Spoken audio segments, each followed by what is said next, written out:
YBA has a lot of balancing issues. I'm pretty sure everyone knows this, but I'd like to go over it again. At the end of the day, I just want the game to get better and fix its problems so people have a better time playing it. Because the game has potential, you know. I don't want to see a game die because people are frustrated with the game balance and how it works. So I'll start off with fighting style balance. Now, I think you guys know where I'm gonna go with this, but currently the best fighting style is boxing. Why is this, you may ask? It's because boxing boosts your defense, it boosts your health.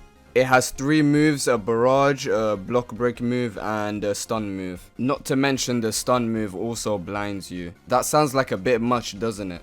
Don't forget about what I just said because I'll be using it in my point later on. Let's talk about Hormone. Let's talk about how you have to use Hormone first. You have to charge it up, so that's instantly a disadvantage if you go against an aggressive player.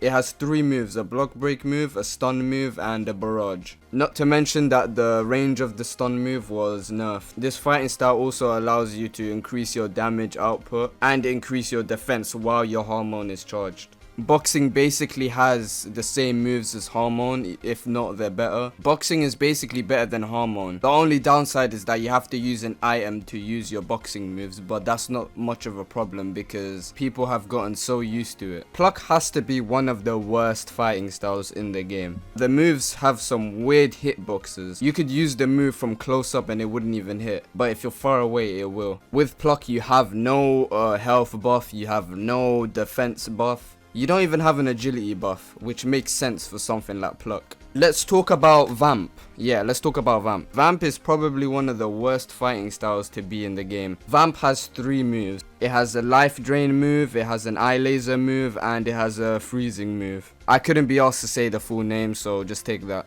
Now, it's a bit weird because this fighting style has no buffs. I mean, you could count the blood as a health buff, but that's just part of the race. It's not really the fighting style.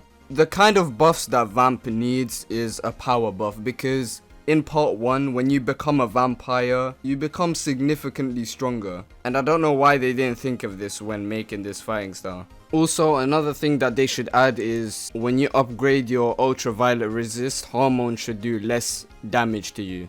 You know, since it's energy of the sun and it makes you resistant to the sun. I think you know where I'm going with this. I mean, literally nobody maxes out ultraviolet resist because of this, since every vampire user literally keeps an umbrella on them at all times.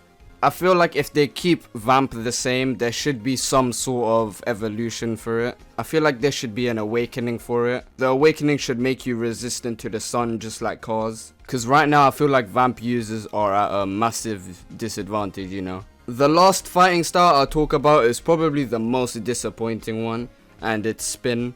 Literally nobody uses this spec anymore. They only use it when they need to upgrade Tusk. First of all, they need to fix what's going on with the projectiles because it makes the steel balls just go in random directions. And that's not good because you're trying to hit the person you're fighting, not some random wall. Spin has 3 moves, but people tend to only use 2 of them, which is Steel Ball and Multi-Steel Balls. This fighting style is good for stands that have projectiles already, like Made in Heaven, The World Over Heaven, and the World AU. It has another defense move which is called Golden Skin and it reduces damage done to you. To be honest, I think Spin needs a complete rework. I'm pretty sure they increased the cooldown for one of the moves, I think Multi-Steel Balls, so that just makes it even worse, doesn't it? The main point I wanted to make was that none of these fighting styles are a match for boxing. Hormone doesn't have an effect on people that use boxing because of the defense buff. And every other fighting style barely has any defense or health buffs. Why do you think you see everyone running around with boxing? Not to mention the 3.8 damage barrage that boxing has. And this is another difference. The stun on the eye gouge is way longer than the stun on the zoom punch. And since the eye gouge is easier to hit, in my opinion, it basically makes the zoom punch useless, and that's why I would pick boxing over Hormone. I love how Hormone was used in part 1, 2, and 3, and boxing was used in 1 episode in part 1, and it has a better, you know, moveset than Hormone. It's just funny. Well, that was just me explaining the problems with certain fighting styles and why boxing is way better than the rest. Hope you enjoyed this video. If you like this type of stuff, then stick around, you know, subscribe. Yeah, that's it. I'll see you guys in the next video.